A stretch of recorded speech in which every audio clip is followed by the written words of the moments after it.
The town was quiet. Too quiet. It was the kind of town where nothing exciting ever happened. Until now. At the very end of a long winding lane sat a house. It was old and abandoned. Some folks said it was haunted. Most kids steered clear of Ravenhollow Lane. Not Ellie, Jake and Mia. They were about to find out just how haunted the house really was. The old house loomed at the end of the lane. It was a spooky sight. The paint was peeling. The windows were boarded up, and the front porch sagged as if it were about to collapse. No one had lived in the house for as long as anyone could remember. It was the perfect place for a Halloween scare. Ellie, Jake and Mia stopped at the edge of the property. A shiver ran down Ellie's spine. She wasn't sure she wanted to do this, but Jake was already opening the rusty gate. There was no turning back now. Ellie, Jake and Mia were best friends. They did everything together. So when Jake dared Ellie to knock on the door of the haunted house, she couldn't say no, even if it was Halloween night, even if the house was the creepiest place in town. "I'm not afraid," Ellie said, trying to sound brave. "Me neither," Mia chimed in. But inside, both girls were terrified. They had heard the stories, whispers of strange noises and eerie lights coming from the house, legends of a mysterious figure that watched from the windows, but they couldn't let Jake know they were scared. He would never let them live it down.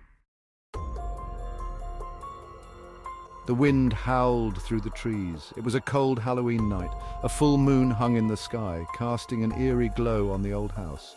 Ellie, Jake and Mia huddled together for warmth as they walked up the overgrown path. Their breath came out in frosty puffs. Ellie felt a shiver run down her spine.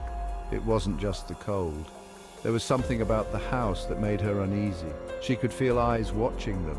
She could almost hear the silence of the old house. It was as if the house itself was holding its breath. Jake, of course, was acting tough. He pretended not to be scared at all, but Ellie noticed that his steps were a little faster than usual. And Mia kept glancing nervously over her shoulder. They all felt it. Something wasn't right. They reached the front porch. The wood creaked ominously under their feet. Jake reached for the doorknob. It was cold and damp in his hand. He rattled it. The door was locked. "See? No one's home," Jake said, trying to sound nonchalant. But Ellie could tell he was disappointed. He had been hoping for a real scare. Just then, a gust of wind slammed the front door open with a loud bang. Ellie, Jake and Mia jumped back in fright. The inside of the house was dark and cavernous. The air was thick with dust and the smell of decay. It was like stepping into a tomb. Section 5. Something creaking. They stepped inside, their hearts pounding in their chests. The floorboards groaned beneath their weight. They crept slowly through the house. Each room was emptier and dustier than the last. Cobwebs hung from every corner and the air was stale and suffocating. "This place is creepy," Mia whispered, her voice trembling. Ellie nodded in agreement. She just wanted to leave, but Jake was on a mission to find something scary. They entered a room at the end of the hall. It looked like it had once been a nursery. A rocking horse stood frozen in the corner, its once bright paint faded and peeling. And then they heard it.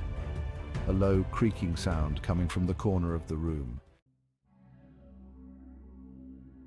Section 6, the rocking chair. They turned towards the sound. In the shadows they could just make out the shape of a rocking chair. It was moving slowly back and forth. Creak, creak, creak. "What was that?" Mia whispered, her eyes wide with fear. "Probably just the wind," Jake said, but his voice wavered. They watched the rocking chair, their breath catching in their throats. It couldn't be the wind. The windows were boarded up tight. There was no way a draft could get in. Something was making that chair rock, but what?